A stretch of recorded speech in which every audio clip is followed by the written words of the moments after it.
IPL 2026 సీజన్లో defending champion royal Challengers Bengaluru జోరు కొనసాగుతోంది. వరుసగా రెండో మ్యాచ్లోనూ భారీ విజయం నమోదు చేసింది. ఆదివారం బెంగళూరులోని చిన్నస్వామి స్టేడియం వేదికగా జరిగిన హై వోల్టేజ్ మ్యాచ్లో చెన్నై సూపర్ కింగ్స్ ను 43 పరుగుల తేడాతో చిత్తుగా ఓడించింది. బ్యాటింగ్లో టిమ్ డేవిడ్ విధ్వంసం సృష్టిస్తే బౌలింగ్లో జాకబ్ డపీ, భువనేశ్వర్ కుమార్, కృణాల్ పాండ్యా చెన్నై బ్యాటింగ్ లైనప్ను కుప్పకూల్చారు. ఇక ఈ మ్యాచ్లో టాస్ గెలిచిన సిఎస్కే బౌలింగ్ ఎంచుకుంది. దాంతో మొదట బ్యాటింగ్ చేసిన ఆర్సీబీకి అంత మంచి స్టార్ట్ ఏమీ దక్కలేదు.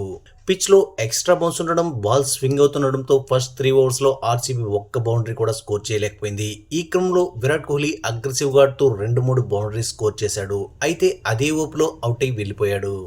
ఈ సమయంలో బ్యాటింగ్ వచ్చిన దేవదత్ పడిక్కల్ క్లాసికల్ హాఫ్ సెంచరీతో అలరించాడు. ముఖ్యంగా ఫిల్ సాల్ట్ అవుట్ అయిన తర్వాత పడిక్కల్ మరో రేంజ్ లో బ్యాటింగ్ చేశాడు. రజత్ పటిదార్తో కలిసి చెన్నై బౌలర్స్ పై విరుచుకుపడ్డాడు. 4లు, 6లతో స్టేడియంను హోరెత్తించాడు. ఈ క్రమంలో హాఫ్ సెంచరీ కంప్లీట్ చేసుకున్న పడిక్కల్ స్ట్రాటజిక్ టైమ్అవుట్ తర్వాత జామీ ఓవర్టర్న్ వేసిన ఫస్ట్ బాల్ కే క్లీన్ బౌల్డ్ అయ్యాడు.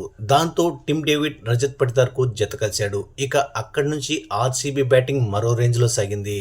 పటిదార్, టిమ్ డేవిడ్ విధ్వంసం సృష్టించారు. ఇద్దరూ కలిసి సిక్సర్ల వర్షం కురిపించారు. ముఖ్యంగా 18వ ఓవర్లో అన్షుల్ కాంబోజ్ వేసిన నో బాల్ సిఎస్కే కొంపముంచింది. ఎందుకంటే ఆ బాల్ కు టిమ్ డేవిడ్ క్లీన్ బౌల్డ్ అయ్యాడు. కానీ అది నో బాల్ కావడంతో బతికిపోయాడు.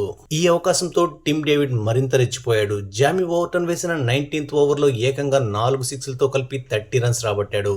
దీంతో ఆర్సీబీ ఏకంగా 250 పరుగుల భారీ స్కోర్ సాధించింది. ముఖ్యంగా లాస్ట్ 5 ఓవర్స్లో ఆర్సీబీ బ్యాటర్ 97 రన్స్ రాబట్టారు.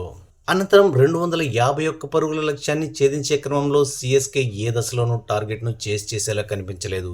మొదట్లోనే రుతురాజ్ గైక్వాడ్, సంజు శాంసన్, ఆయుష్ మాత్రే వికెట్స్ కోల్పోవడంతో చెన్నై ఫ్యాన్స్ మ్యాచ్ మీద ఆశలు వదిలేసుకున్నారు. అయితే సర్ఫరాజ్ ఖాన్ కౌంటర్ అటాకింగ్ గేమ్తో ఒక 50 రన్స్ స్కోర్ చేయడం, ప్రశాంత్ వీర్ 43 రన్స్ స్కోర్ చేయడంతో పాటు చివర్లో జామీ ఓవర్టన్ 37 రన్స్ స్కోర్ చేయడంతో సిఎస్కే 200 రన్స్ మార్క్ అయినా దాటగలిగింది. కానీ ఏ దశలోనూ టార్గెట్ ను చేస్తుందని మాత్రం అనిపించలేదు. ఈ ఓటమితో వరుసగా ఈ సీజన్ లో సిఎస్కే 3వ ఓటమిని చవిచూసింది.